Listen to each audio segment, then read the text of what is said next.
อยู่15ปีเพิ่นเฒ่าแก่มอบคอนโดราคา 7-8 แสนให้อยู่คือว่าต้นอยู่บ้านเป็นจังได๋ชีวิตการไปอยู่อะชีวิตตอนอยู่บ้านคือลำบากแฮงลำบากแฮงแบบลำบากหลายเลยแหละน้องพรเป็นลูกคนที่เท่าใดนี่เป็นลูกกกลูกกกแม่นโอ้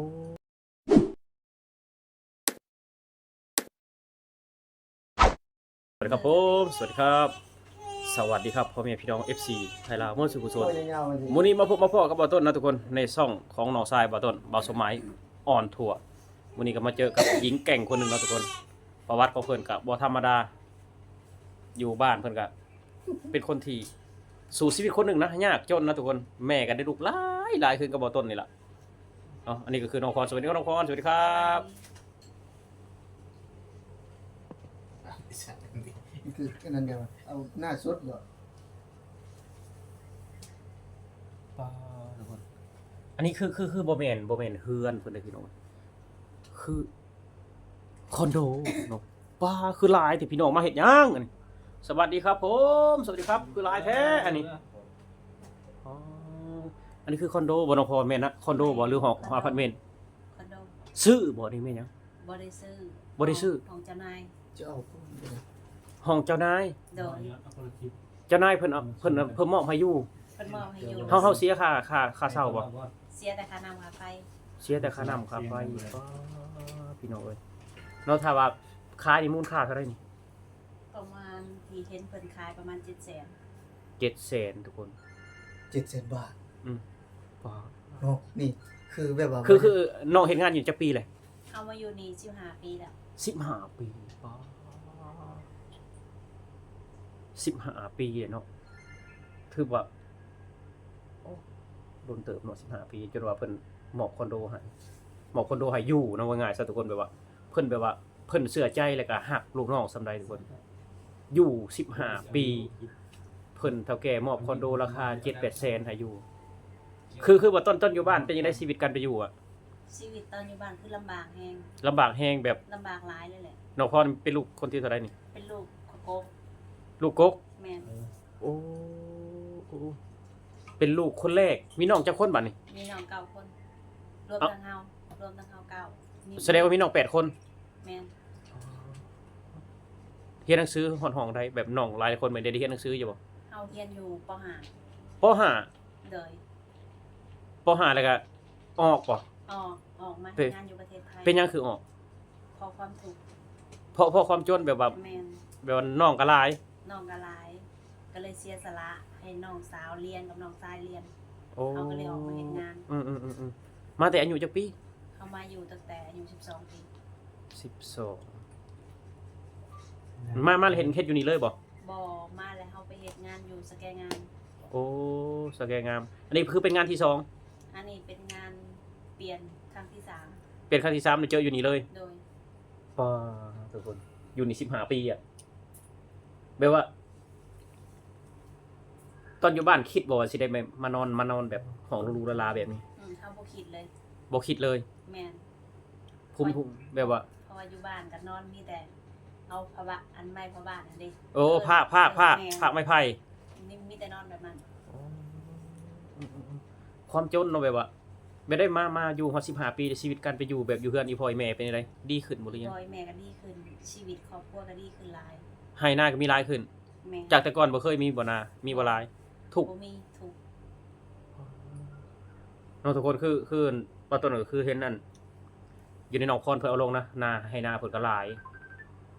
ให้นาเพิ่นก็หลายเนาะคือว่าได้จากประเทศไทยนี่แหละเนาะ โดย อยู่นี่15ปีคือว่าเฒ่าแก่นี่คือว่าไว้เนื้อเชื่อใจสุดๆเลยนี่เนาะ แม่น กะว่าสิอยู่อีกดนบ่อยู่นำเฒ่าแก่กัน เฮาอ่ะอีโดนอยู่ จนว่าเฮ็ดงานบ่ได้ แม่น อยู่นี่คืออยู่บ้านเจ้าของบ่ เพิ่นก็บอกว่าคันบ่มีแฟนเพิ่นก็ให้อยู่นี่ตลอด เออ เพิ่นบอกเพิ่นเลี้ยงได้เพิ่นว่าจังซี่ เพิ่นเลี้ยงได้ แม่น เฒ่าแก่สิเลี้ยงลูกน้องทุกคน เลี้ยงแบบไหนล่ะบัด เลี้ยงแบบฐานะลูกน้องก็คือเจ เจ้ผู้หญิงเพิ่น โอ้ เพิ่นฮักเพิ่นแพงอ่ะเข้าใจยัง อืม คือว่าเลี้ยงลูกเพิ่นแต่ยังน้อยบ่ แม่นเลี้ยงลูกเพิ่นคนสุดท้องตั้งแต่เกิด อืม ปัจจุบันในลูกเพิ่นก็15 ปี ห่าน เลี้ยงลูกคนสุดท้องของเพิ่นตั้งแต่ แต่เกอร์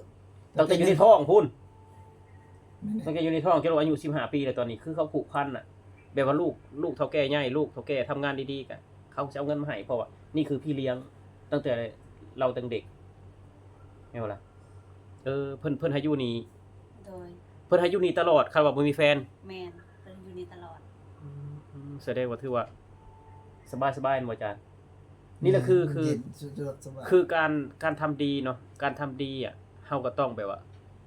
ได้ผลตอบแทนดีๆกลับมาแม่นบ่อาจารย์ แม่น คือเฮาเฮ็ดดีกับเฒ่าแก่อะเฮาบ่ได้ไปไสเฮาบ่ทิ่มบ่ปะเฒ่าแก่15 ปีอะสุดท้ายก็ผลไม้ก็สุกมาบัดนี้มันก็หวานนี่แหละมันก็หวานก็คือแบบนี้แหละห้องคอนโดได้7-8 แสนก็ได้อยู่อันนี้แหละคือความหวานของผลไม้ที่มันสุกแล้วคนโอ้ยเนาะแบบว่าลูกน้องคนลาวก็มีหลายคนบ่อยู่นี่ ลูกน้องคนลาวเมื่อก่อนน่ะมีหลาย แต่ปัจจุบันนี้มีแค่เฮาแล้วก็มีอีกคนหนึงแต่เพิ่นหากันมาอยู่ได้ปีกว่า น้อง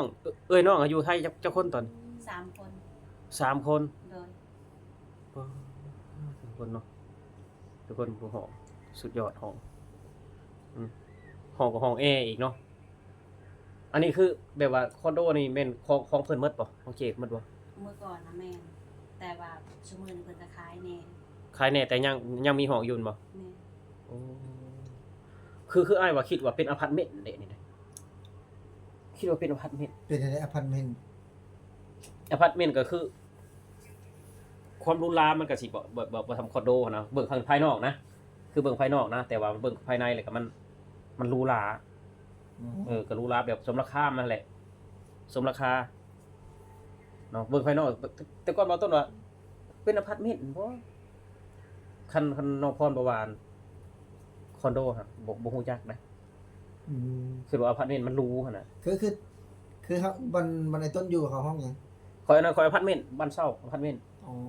3 ชั้น4ชั้น อ๋ออันนี้แหละคอนโด แม่นคอนโดมันมีจักชั้นอันนี้ 15 15ชั้นโอเคเนาะน้องพรขอบใจหลายๆที่มาเล่าประสบการณ์นะทุกคนนี่ก็คือหญิงแกร่งคนหนึ่งเนาะออกมาประเทศไทยตั้งแต่อายุ15 ปีเนาะ โดย เพื่อเลี้ยงน้อง8 คนหญิงแกร่งคนหนึ่งทุกคนตอนนี้ก็คือว่านอนคอนโดไปนี่ก็คือนี่ข่าวว่า